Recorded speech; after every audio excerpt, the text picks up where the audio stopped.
जय श्री माता जी। अभी हम परम पूज्य श्री माता जी की कृपा में ध्यान करेंगे। सर्वप्रथम परम पूज्य श्री माता जी की प्रतिमा की ओर देखना है। ये सारा जो कुछ होता है हमारे अंदर ध्यान की प्रक्रिया में, शक्ति का जागरण होता है, ये केवल परम पूज्य श्री माता जी के द्वारा होता है। हम अभी परम पूज्य श्री माता जी को प्रणाम करके कुंडलिनी चढ़ा के बंधन लेते हैं।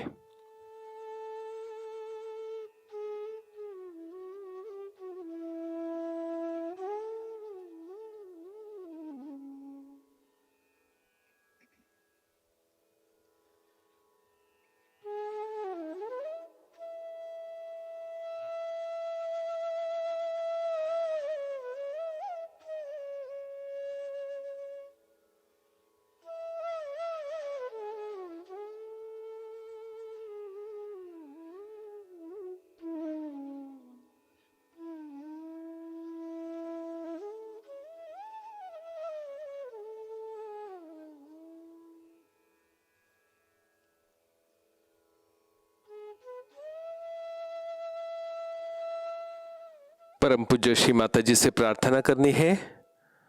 परम पूज्य श्री माता जी, कृपा करके आज के इस ध्यान में हम सभी साधकों को संतुलन अवस्था एवं परम चैतन्य की अवस्था प्रदान करें।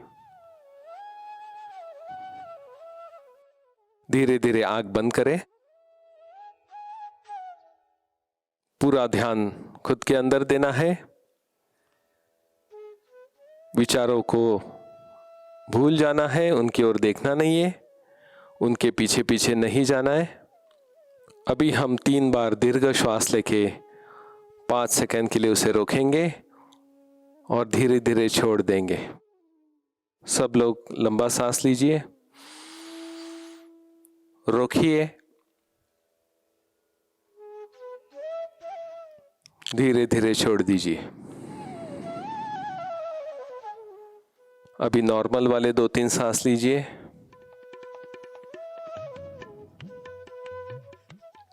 वापिस एक बार दीर्घ श्वास लीजिए, रोकिए, छोड़ दीजिए।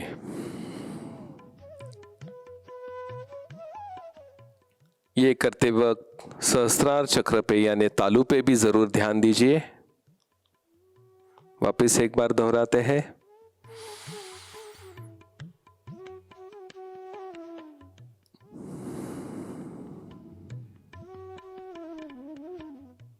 अभी अपना राइट हैंड हृदय पे रखेंगे, लेफ्ट साइड में।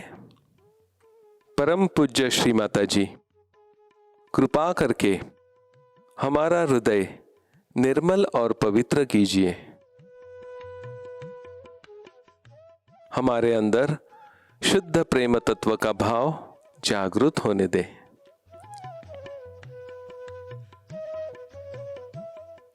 राइट हैंड गोद में रखें। अपना लेफ्ट हैंड लीवर पे रखें, यानी राइट नाभि के मध्य नाभि से राइट साइड जो राइट नाभि है वहां पे रखें। प्रार्थना करें, परम पूज्य श्री माता जी, कृपा करके हमें शुद्ध और निर्मल चित्त प्रदान करें। हमारे अंदर की चंचलता और अस्थिरता को स्थिर करें।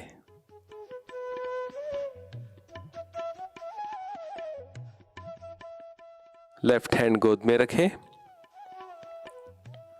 दोनों हथेली पे ध्यान दीजिए और तालू में भी ध्यान दीजिए।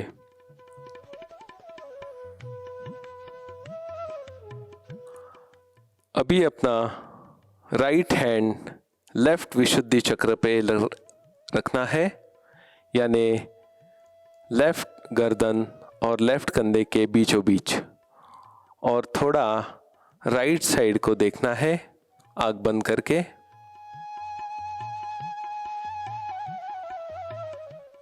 यहां पे पूर्ण विश्वास से कहे, परम पूज्य श्री माता जी, आपकी परम कृपा में मैं दोषी नहीं हूं। मैं निर्दोष हूं। मन में कहते रहिए, मैं दोषी नहीं हूं, मैं निर्दोष हूं।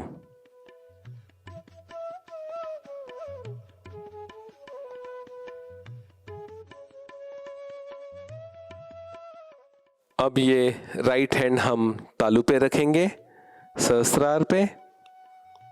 थोड़ा सा प्रेस करेंगे राइट हैंड से तालू पे और पूर्ण श्रद्धा पूर्वक क्लॉकवाइज गोल घुमाना शुरू करेंगे। गोल घुमाते वक्त पूरे आत्मविश्वास से और दिल से कहे, परम पूज्य श्री माता जी, कृपा करके हमारा लक्ष्य, हमारा चित्त हमारे सहस्रार चक्र में विराजमान हो जाए। परमात्मा की शक्ति से हमें एकाकार कराइए। अब हाथ को स्थिर करें और धीरे से 2 इंच ऊपर उठाएं।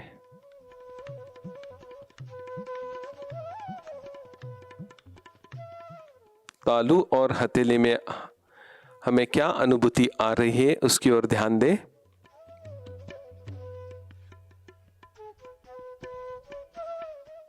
धीरे से अपना राइट हैंड गोद में रखें। इसी अनुभव से एकाकार रहते हुए हम इस अवस्था में थोड़ी देर ध्यान करेंगे।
जय श्री माता जी। आज के इस सामूहिक ध्यान के बाद चलते हैं हम आज के सत्र की ओर। आज का सत्र है हमारे सिर में जो चक्र होते हैं, इन चक्रों का मसाज और विविध प्रकार के जो तेल होते हैं, इनका इस्तेमाल हम कैसे करें। ये सारे चक्र मसाज हो या तेल का उपयोग हो, इनका हमें शारीरिक और आध्यात्मिक स्तर पर काफ़ी उपयोग होता है। श्री माता जी ने उनके कई प्रवचनों में इसके बारे में बता के रखा है। हमारा जो ये जो सहस्रार है, इसमें सारे चक्र और नाड़ियाँ, इनके नर्व्स के एंडिंग होते हैं और इस तालु भाग में यानी सहस्रार में हर चक्र का स्थान पाया जाता है। तो आइए सबसे पहले डॉक्टर विश्वजीत जी इनसे समझते हैं इन चक्रों के स्थान और उसके बाद हम करेंगे चक्रों का मसाज। डॉक्टर विश्वजीत। जय श्री माता जी। अभी हम हमारे सर में जो चक्रों के स्थान है, जिसे श्री माता जी ने चक्रों के पीठ ऐसे कहा है, वो हम देखेंगे। पहले सामने से देखते हैं। दोनों भुएं के बीच में ये हंस चक्र, ये विशुद्धि की जो उंगली है तर्जनी, यहाँ पे रखनी होती है। आज्ञा चक्र जो सामने हम बिंदी लगाते हैं, जो 4 नंबर की उंगली है, वो रखनी होती है। बराबर आज्ञा के ऊपर जहाँ से बाल शुरू हो जाते हैं, ये विराट का स्थान है। विशुद्धि चक्र कहाँ है? वापिस विशुद्धि की जो उंगली है यानी तर्जनी को यहाँ पे रख के गोल घुमाना होता है। बराबर जहाँ पे हम हाथ रख के प्रेस करके गोल घुमाते हैं, ये है सहस्त्रार चक्र जो हथेली पे भी है। सहस्त्रार के बराबर थोड़ा सा पीछे ये है लेफ्ट नाभि चक्र और सहस्त्रार के बराबर थोड़ा सा आगे है राइट नाभि चक्र। बराबर पीछे बीचों बीच ये है मूलाधार चक्र।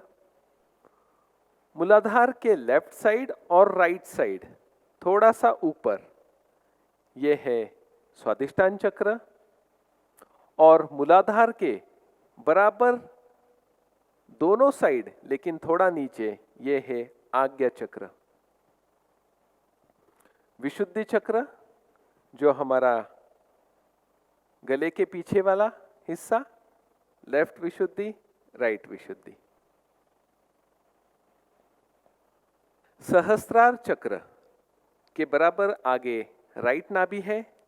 सहस्त्रार चक्र के बराबर पीछे लेफ्ट नाभि है। सहस्त्रार चक्र के लेफ्ट साइड और सहस्त्रार चक्र के राइट साइड ये हार्ट चक्र है। तो आइए इस चक्र मसाज का प्रैक्टिकल हम करते हैं। एक चीज याद रखना जरूरी है, तालू पे यानी सहस्त्रार चक्र पे और उसके आगे के चक्रों पे क्लॉकवाइज घुमाना होता है, यानी घड़ी के सुई के दिशा में। और सहस्त्रार के पीछे जो भी चक्र है, चाहे वो लेफ्ट नाभि हो, बैक आज्ञा हो, विशुद्धि हो, यहाँ पे आपको उल्टा घुमाना है एंटी क्लॉकवाइज। तो आइए अभी हम परम पूज्य श्री माता जी द्वारा इन चक्रों को मसाज कैसे करें वो हम प्रैक्टिकली करते हैं।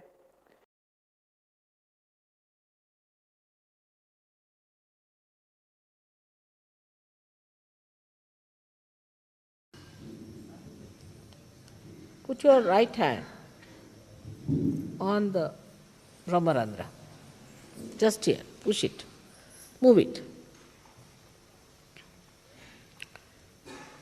Clockwise. Now, the whole of this party, you can move. All the 7 chakras are here.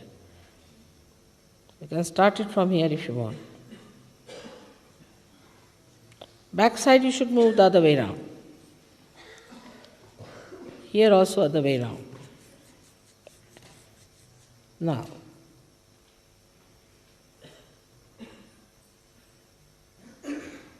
especially here, left nabi.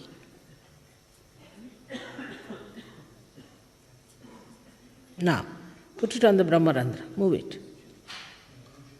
Now, in the clockwise manner. Now bring it here.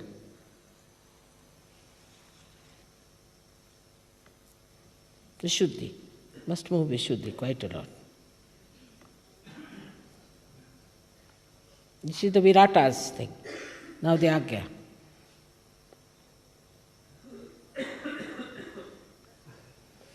Now the Hamsa, just with this finger.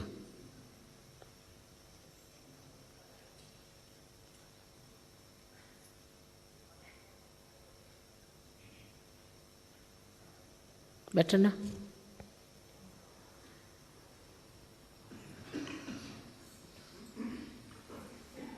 Relieved? Much better. Also you can, for your Vishuddhi, you should put your right hand here and rub it the other way around, means anti-clockwise. Vishuddhi. Move it.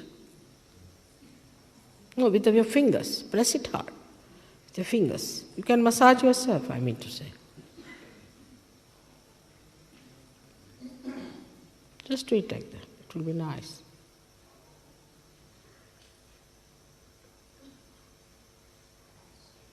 Other way round. Better now, Yupuri? No, much better. Put it not this way, but take it this way. More on the left Vishuddhi now. With a little oil, it will be all right. It's good. Feeling better now?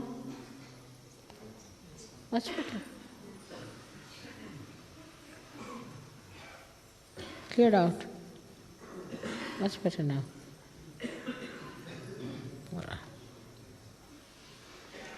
So you can yourself massage. See, for example, if your eyesight is not all right, massage it here. You can take the name of Maha Ganesha and Maha Bhairava here. It will work out. उंगलियों से करिए. With your fingers, please. With your fingers. You have to rub it with your fingers. Press it hard. If it is on the left side, you can feel it, or it is on the right side. That's why I said that put oil. That doesn't mean putting oil means just straightforward, pour it into your head, but rub it with your fingers. Now better? Stopped. Coughing has stopped now. Better now. See, now it's coming out. Good? The heat is coming out a little bit. Now, put the right hand towards me and left hand.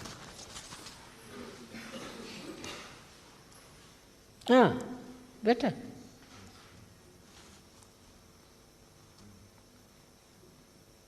Correct. Try with the left hand again. Left hand and right. Bend your heads, bend your head. That's like humbling down, you know.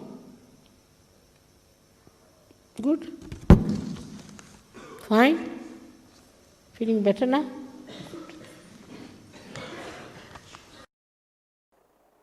ये हुआ चक्र massage. साथ ही साथ पूरे बदन को हमें तेल लगाने के लिए भी परम पूज्य श्री माता जी ने कहा है.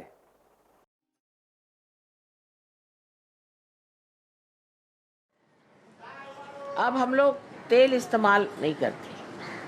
आजकल नया फैशन निकला है कि बाल में तेल नहीं लगाना, तो अब सब बाल डेड हो जाएंगे बड़ी जल्दी से. नई फैशन कोई मत करो, सब पुरानी अच्छी चीज़ें. सर में खूब अच्छे से तेल रगड़ना चाहिए.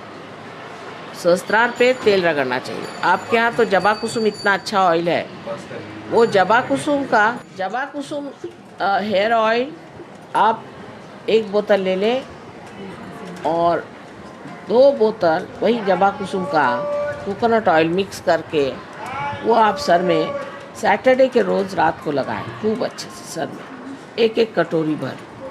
आदमी लोग को अगर जबा कुसुम का स्मेल नहीं अच्छा लगता तो 3 बोतल ले सकते हैं, पर प्योर कोकोनट ऑयल लीजिए, प्योर कोकोनट ऑयल, और उसको सर में लगा के खूब अच्छे से और रात में सो जाइए. संडे को साफ धो डालिए, पर इतना तो भी कटोरी भर के डालना चाहिए. सब लोगों को ऑयल डालना चाहिए. कान में शनिवार के रोज़ नहाने से पहले तेल डालना चाहिए. कान में वैसे भी तेल डालना अच्छा है, रोज़ 1 बूंद डाल दीजिए तो कोई बुरा नहीं होता, लेकिन बदन में भी आपको तेल लगाना चाहिए. तो कौन सा तेल लगाते हैं लोग पता नहीं. सरसों का तेल लगाने से रंग जल जाता है, इसलिए बेहतर है अगर आप घी लगाएं थोड़ा सा और फिर नहा लें. मक्खन लगाएं, वो भी अच्छा है, पर सर में मक्खन ही लगाने. और या तो फिर आप अगर चाहे तो गरी का तेल लगा सकते हैं. चलिए, वो ठंडा करता है, गरी ठंडा करता है. इसीलिए जहाँ गर्म देश होता है वहाँ परमात्मा गरी देते हैं. गरी जो है जिसको आप कोकोनट कहते हैं, ये श्री फल है, देवी का फल है, और ये आपके ब्रेन जैसी ही चीज़ है वो भी बनी हुई. तो जिस चीज़ को गर्मी की शिकायत है या बहुत बदन में गर्मी होती है, वो इस तेल से नहाए तो फ़ायदा करेगा. दूसरे आंवला वगैरह भी तेल सबको ठंडा करते हैं. यहाँ पर गोल्डन आंवला बहुत अच्छा ऑयल है. जिसके सर में भनभनाहट होती है या जिसके सिर में गर्मी खुश्की आ गई है दवाइयाँ ले लेकर, उसके लिए ठीक है कि वो गोल्डन आंवला हेयर ऑयल आपका बंगाल केमिकल का बहुत अच्छा है. आयुर्वेद शास्त्र ने भी इसका जिक्र किया है. उसे अभ्यंग ऐसे कहा है. अभ्यंगम आचरेत नित्यम स जरा श्रम वातः. यानी हम दीपावली के टाइम जो अभ्यंग करते थे वो अभी हम सभी लोग भूल चुके हैं. बालों में तेल लगाना, और मसाज करना, इसके कारण साथ ही साथ पूरे बदन को मालिश करना, ये अकाली बुढ़ापा जो आता है और वात के सारे रोग, इन सब में अभ्यंग का महत्व आयुर्वेद शास्त्र ने जिक्र किया है। परम पूज्य श्री माता जी ने कौन से तेल लगाना चाहिए, इसके बारे में काफी रेफरेंसेस उनके अमृतवाणी से मिलते हैं। हमारे शरीर में जो वात होता है ये रुक्ष होता है, यानी ड्राई होता है। ये रुक्षता को निकालने के लिए हमें स्निग्धता का इस्तेमाल करना पड़ता है, और ये सारे तेल ये स्निग्ध होते हैं जो वात को कम करते हैं। साथ ही साथ चले वातम चले चित्तम निश्चलम निश्चलम भवेत, यानी वायु बढ़ गया, वात बढ़ गया कि मन चंचल होता है, चित्त चंचल होता है, और चित्त चंचल हो गया कि वात भी बढ़ जाता है। वात को स्थिर करो, चित्त स्थिर होता है, चित्त को स्थिर करो, वात भी स्थिर होता है। ऐसा ये संबंध है, इसीलिए तेल मालिश करना बहुत जरूरी है। पूरे बदन को जो तेल लगाने हैं उसमें सबसे पहले आता है तीड़ का तेल, जिसे तिल्ली का तेल या सिसमी ऑयल कहते हैं। ये सारे आयुर्वेदिक तेल इसी में बनते हैं, इसका बेस होता है।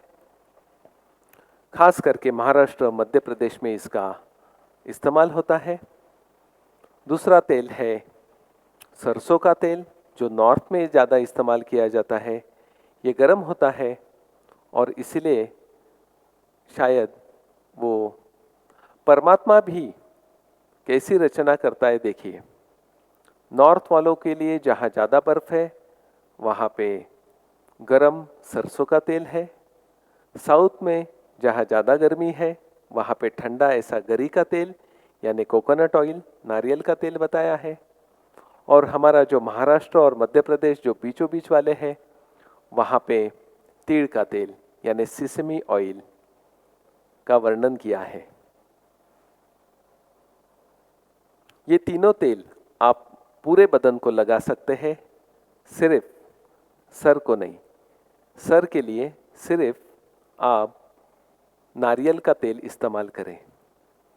साथ ही साथ पूरे बदन को आप देसी गाय का घी लगा सकते हैं और मक्खन भी लगा सकते हैं, लेकिन ये दोनों सर को यानी बालों को नहीं लगाने हैं।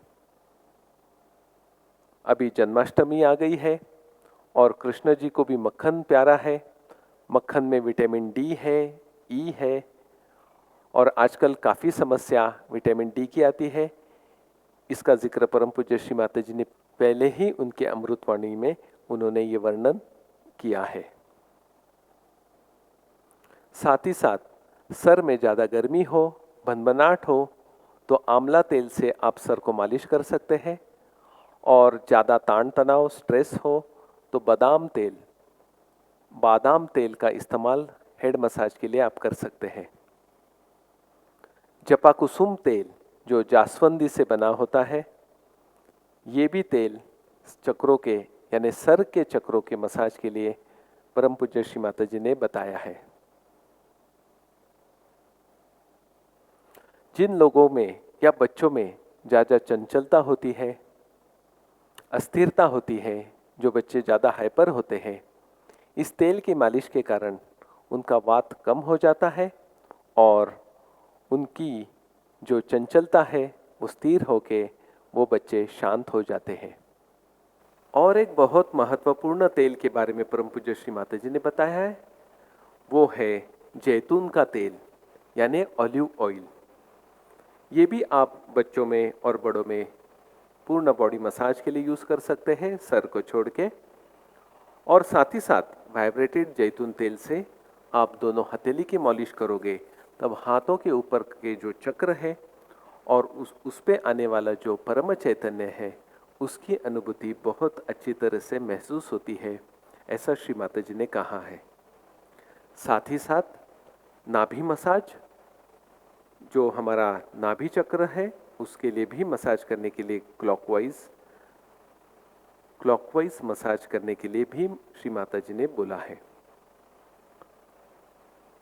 आयुर्वेद शास्त्र में आपको मसाज के लिए टाइम नहीं मिला तो कम से कम सर को, कान में और दोनों पैरों के तलवे में मसाज करना बहुत ज़रूरी है। साथ ही साथ हफ्ते में एक बार पूर्ण बॉडी को या महीने में कम से कम 2 बार ये आप ज़रूर मसाज कराइए।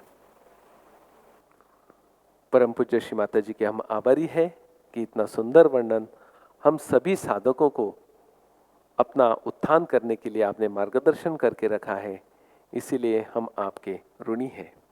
जय श्री माता जी। बहुत बहुत धन्यवाद डॉक्टर विश्वजीत जी। तो इस प्रकार आप अनेक प्रकार के तेल इनका इस्तेमाल कर सकते हैं। सिर के ऊपर जो चक्रों के स्थान है वहाँ पर सप्ताह में एक बार अच्छे से मसाज अगर किया जाता है, जैसे श्री माता जी ने अभी बताया था, तो इसका बहुत फायदा हमें ध्यान के लिए भी होता है और रिलैक्सेशन के लिए भी होता है।